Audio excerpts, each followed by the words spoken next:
ঘন্টুর এই সিঁড়িতে এই জায়গাটা আমার 3 তলার সামনে ওর খুব পছন্দের, আর এই পিসবোর্ডটা ওর খুব খুব পছন্দের। এই পিসবোর্ডটা ও নিয়ে যখন আসে এখানে শুয়ে থাকে, পিসবোর্ডটাকে পেরে নেয়। তো এই জায়গাটাতে ও শুধু শুয়ে থাকে আর কিছুই করে না, ঘুমায় একটু। বাইরে বৃষ্টি ফৃষ্টি হয় বা রোদ্দুর উঠলে ওই জায়গাটায় শুয়ে থাকে। এটা নিয়েও অনেকের অনেক কথা যে ওর গায়ে নোংরা, ওকে ঢুকতে দেওয়া যাবে না, হ্যানা তুসুক, মানুষের মন মানসিকতা যেরকম হয় আর কি। তো যাই হোক, ঘন্টু আজকে সকালবেলা এখানটায় নিজে নিজেই চলে এসেছে, হয়তো নিচে গেট খোলা পেয়েছে। আমি ওকে পারছি না নিচে নামিয়ে দিতে।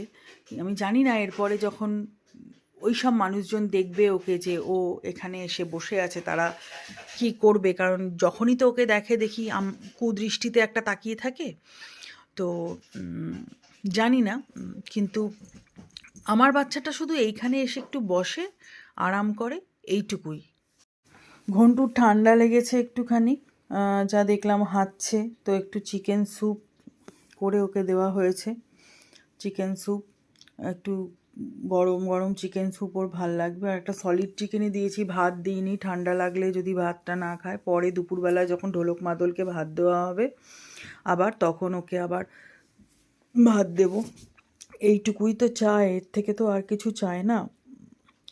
আর এই যে কৌটোটা তোমরা ভেবো না এটাতে কেন দিয়েছি, আসলে আমার শরীরটা খারাপ, তো আমি চিকেনটা বসিয়ে বুটুকে বলেছি দিতে। একটা আচারের কৌটো ছিল ধোয়া, বুটু সেটাকে কোনো রকম করে একটা প্লেটের আকার ধারণ করে দিয়েছে, ও খুঁজে পায়নি।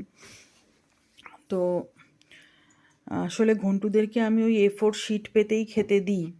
A4 শিটটা ফুরিয়ে গেছে, তাই মেয়ে কোনো রকম এইটাতে করে দিয়েছে। যাই হোক, মেয়ে খাইয়েই দিয়েছে, ও পেট ভরে খেয়েওছে। এইটুকুই তো চায়, একটুখানি পেটটা ভরে শান্তিতে একটু ঘুমাতে চায় ওরা।